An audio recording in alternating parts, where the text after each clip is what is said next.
Something strange is happening in Argentina. At present, the inflation in Argentina is 114%. To give you a context, in India, we target our inflation to remain between 2% to 6%. Anything above 6% is considered to be on the higher side. So you can imagine how high the inflation in Argentina with 114% really is. It's mammoth, it's unprecedented, it's extremely dangerous. Now, when inflation is high, what happens? Inflation of 114% means prices in Argentina are going up by 114% every year. Naturally, high prices lead to low demand. That is, people buy and consume much lesser due to these high prices. This is quite commonsensical, right? But in Argentina, something strange is happening. The restaurants in Argentina are full. Yes, they are crowded. Restaurant owners are investing in setting up new restaurants. Is this not surprising? With such high prices, you would imagine that people in Argentina may well stop dining outside. But the opposite is happening. I'll explain the reason behind it, but before that, you will need to know the real reasons behind the Argentina's economic crisis. Part 1: Argentina's economic crisis. Argentina nosedived into an economic crisis in 2018 and it's never fully recovered since then. Annual inflation has been above 50% most of the time since then. According to the World Bank, Argentina has spent more time in recession than almost any other nation. Nearly 40% of Argentines live in poverty today compared to about 25% at the start of this crisis. But how did Argentina reach here? In 2018, Argentina faced a currency crisis. The peso lost half its value against a strengthening dollar. As a result, inflation kept on rising. So what did Argentina do to combat this situation? To combat this situation, Argentina started printing more money. This further worsened the situation and the peso started losing its value. Obviously, when you put so much of pesos in the economy, it is bound to lose its value due to excessive supply. That's how this crisis started and kept on getting worse. What did the Argentina government do then? It approached the IMF.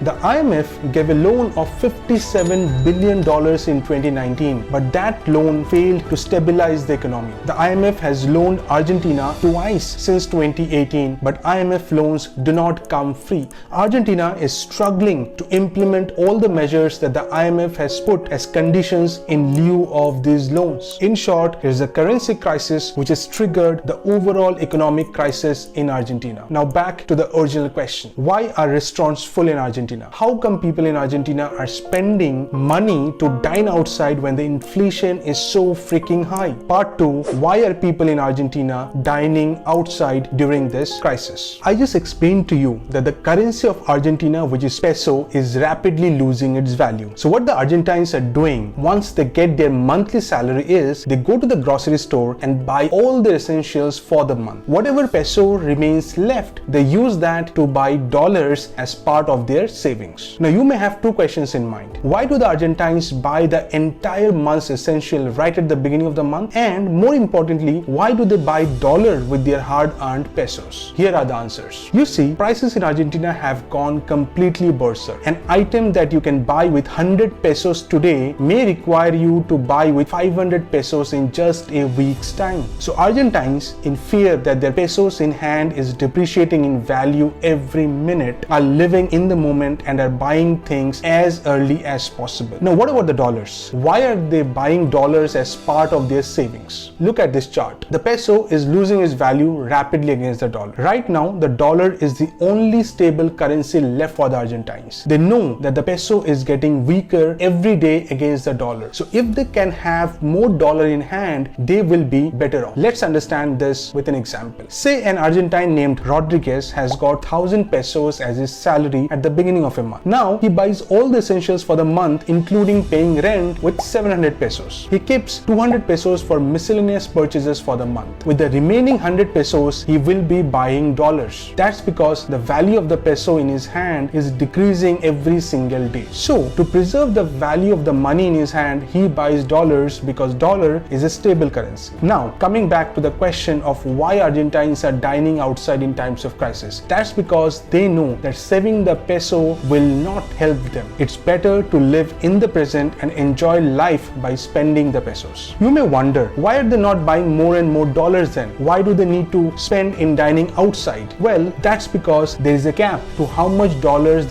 an Argentine can buy. So with the excess peso in hand, instead, Argentines are living in the present and dining outside. Now, let's switch gears. Remember how in Sri Lanka people came out on the streets and indulged in violence during their economic crisis? None of it is happening in Argentina yet. In fact, if you visit Argentina, you will not feel that there is a crisis from the outside. Question is, why are people still not protesting? How has the government been able to keep the situation under control? Part 3. How is the social situation still under control in Argentina? If I ask you, what are the topmost expenses that all of us incur in our daily lives? What would your answer be? The answers may vary for each of us, but education and health will certainly make the list for most of us. In Argentina, education and health are taken care by the government. Argentines do not need to pay for these services, so broadly speaking, Argentines only have to take care of their groceries, rent and traveling expenses. So with the major expenses taken care by the government, people are still not protesting violently yet. But with the worsening situation, if at any point the government of Argentina pulls the plug on any of these social security schemes, it may well turn out to be catastrophic and people may well lose their patience then. So what are the lessons that India can learn from this crisis of Argentina? Part 4. Lessons that India can learn from the Argentina crisis. There are primarily 3 lessons that India should learn from the Argentina economic crisis.